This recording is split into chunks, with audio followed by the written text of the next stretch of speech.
புதுச்சேரியில் அரசு நிலத்தில் சுரங்கம் அமைத்த நூதன முறையில் மணல் கொள்ளை நடைபெறுகிறது. இது தொடர்பான மணல் கொள்ளை நடைபெற்ற இடத்தில் எமது புதுச்சேரி செய்தியாளர் இளவமுதன் இயற்கை ஆர்வலர்களுடன் நடத்திய கலந்துரையாடலை பார்க்கலாம்.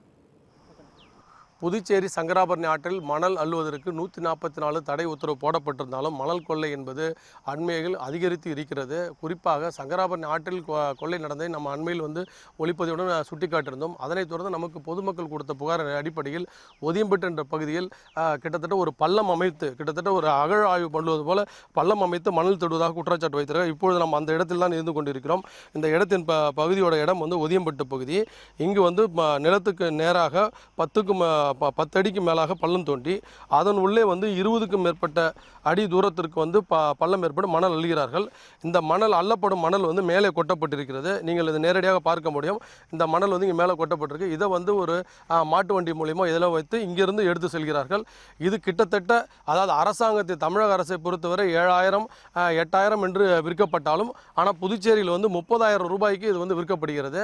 இந்த மணல் கொள்ளை என்பது இந்த மிகப்பெரிய ஆபத்தை ஏற்படுத்தும் என்று இங்கே இருக்க இயற்கை ஆர்வலர்கள் தெரிவிக்கிறார்கள். காரணம் என்னவென்றால் இந்த ஒதியம்பட்டு பகுதியில் கிட்டத்தட்ட இதேபோல் பள்ளம் கிட்டத்தட்ட 30க்கும் மேற்பட்ட பள்ளங்கள் இருக்கின்றன. இப்பொழுது நம்ம பார்க்கும் மற்றொரு பள்ளம் அண்மையில் பெய்த மழையின் காரணமாக இந்த மணல் சரிந்து உள்ளே விழுந்து கிடைக்கிறது.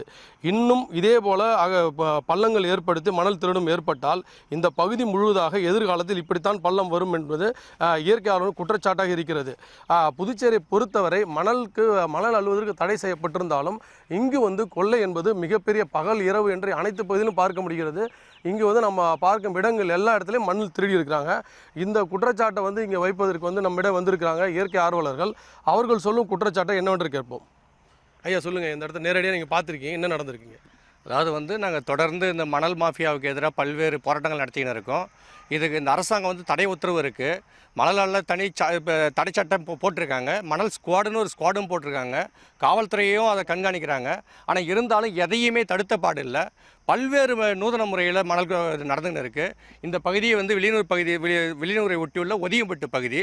இந்த பகுதியில் ஒரு வித்தியாசமான முறையில் சுரங்கம் அமைத்து மணல் திருடுற அளவுக்கு ஒரு வித்தியாசமான சூழல் இருக்குது. கிட்டத்தட்ட இந்த பகுதியில் பார்த்தீங்கன்னா ஒரு 100க்கும் மேற்பட்ட சுரங்கங்கள் தோண்டப்பட்டிருக்காங்க. கிட்டத்தட்ட ஒரு 5 ஆள் உள்ள நுழையும் அளவுக்கு குறைஞ்சது 50 அடி 100 அடி அளவுக்கு சுரங்கம் அமைத்து உள்ளே குடோன் அமைத்து மணலை திருடி அள்ளி டயர் வண்டியில் மூலமாக ஏற்றி கொண்டு லாரியில் ஏற்றி சென்று கொண்டிருக்கிறார்கள். இந்த மணல் திருடு தொடர்ந்து நடந்து கொண்டிருக்கிறது. இதனால் இந்த பகுதி பாண்டிச்சேரியிலே பூகம்பம் நடக்கும் பகுதி என்று ஆய்வு செய்ததில் பாண்டிச்சேரியும் ஒரு பகுதியாக சேர்க்கப்பட்டிருக்கிறது.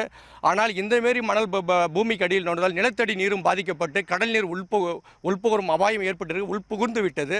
அது மட்டும் இல்லாமல் இந்த பூகம்பம் ஏற்படும் சூழல் ஏற்பட்டு வருகிறது. ஆகையால் இந்த அரசாங்கம் உடனடியாக போர்க்கால அடிப்படையில் இதை தடுத்து நிறுத்த நடவடிக்கை எடுக்க வேண்டும் என்று இதன் வாயிலாக உங்கள் வாயிலாக தெரிவித்துக் கொள்கிறேன். இயற்கையாளர் சந்திரசேகர் கூறுவது போல இந்த பகுதி மிகப்பெரிய ஆபத்தை நோக்கி இருக்கிறது என்று குற்றச்சாட்டு வைத்திருக்கிறார். மேலும் இந்த பகுதியை சேர்ந்த மற்றொரு இயற்கையாளருக்கு அவரோட நம்ம என்னன்னு இருக்கப்போம் சொல்லுங்கள். ஐயா, இந்த ஒதியம்பட்டு பகுதியில் பக்கத்தில்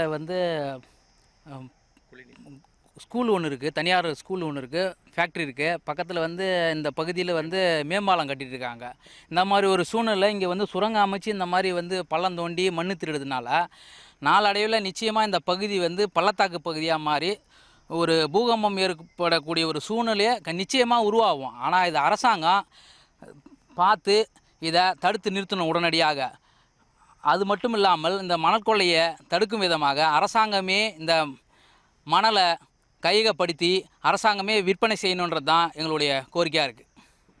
புதுச்சேரியை பொறுத்தவரை 144 தடை உத்தரவு மணல் அள்ளுவதற்கு போடப்பட்டிருக்கிறது. அதையும் மீறி இங்கு மணல் கொள்ளை என்பது பகலும் இரவுமாக நடந்து கொண்டிருக்கிறது. இவர்களுடைய முக்கிய கோரிக்கை என்னவென்றால் மணல் கொள்ளை தடுப்பதற்காக அரசாங்கமே மணல் எடுப்பதற்கான அனுமதியை கொடுத்து அரசாங்கமே இதை நடத்த வேண்டும் என்பது கோரிக்கையாக இருக்கிறது. இல்லை என்றால் இயற்கை வளம் புதுச்சேரியில் பாதிக்கப்படும் என்பது இவர்களது குற்றச்சாட்டாக இருக்கிறது. ஒளிப்பதிவாளர் கிருஷ்ணாவுடன் புதுச்சேரியிலிருந்து இளவமுதன், நியூஸ் 18 தமிழ்நாடு.